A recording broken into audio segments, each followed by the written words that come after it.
Oui, bien sûr. L'idée, c'est de se battre pour les élèves qui sont là, parce qu'aujourd'hui, il y a des filières qui se sont remplies en début d'année. On sait qu'une filière bac professionnel, c'est une filière qui dure 3 ans. C'est un bac, le bac se prépare en 3 ans, bien sûr, et du coup, des élèves là qui sont rentrés au mois de septembre, vont à la fin de l'année être dispatchés sur d'autres établissements, plébins pour le plus près, pour ceux qui iront.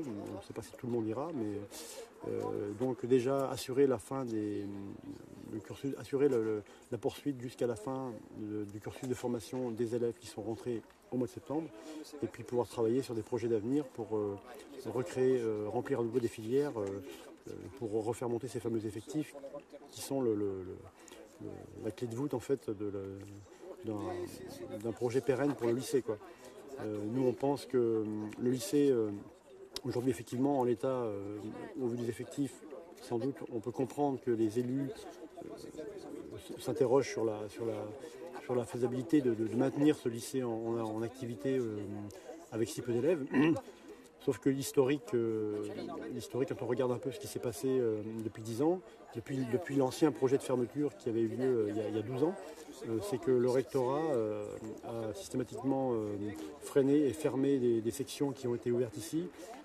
Et donc l'effectif baissant, il est facile aujourd'hui, 10 ans après, de venir constater que l'effectif est trop faible pour maintenir la vie du lycée. On a créé les conditions pour finir. Voilà, donc et effectivement, quand on a supprimé des sections, quand on a supprimé des postes de proviseurs, puisque notre proviseur aujourd'hui, il y a un proviseur, bien sûr, qui fait office de proviseur à Jean Moulin, mais c'est le proviseur de la cité scolaire Jean-Marie Lebrise de Douarnenez, donc il n'est pas sur place.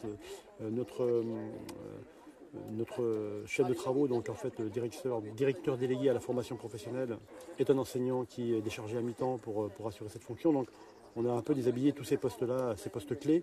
Et aujourd'hui, effectivement, il n'y a plus tellement de pilotes dans l'avion ou de capitaine à la barre du navire. Donc, cet après-midi, 14h, l'espoir c'est quoi? L'espoir, ce serait que le CAEN vote contre le projet de fermeture, ce qui n'enlèverait pas complètement l'épée de Damoclès de notre tête, mais qui permettrait au moins de montrer que le rectorat veut se donner le temps peut-être de réfléchir à des projets pour permettre aux filières présentes de continuer et peut-être d'ouvrir d'autres filières ici, étant donné l'outil quand même existant qui est en bon état, et qui participe à la vie d'une région, on l'a dit déjà plusieurs fois, d'une région éloignée de tout, en Bretagne, puisque on est à la pointe. Alors nous, on aime vivre ici, on est bien, mais on n'a pas envie d'être oublié non plus, quoi.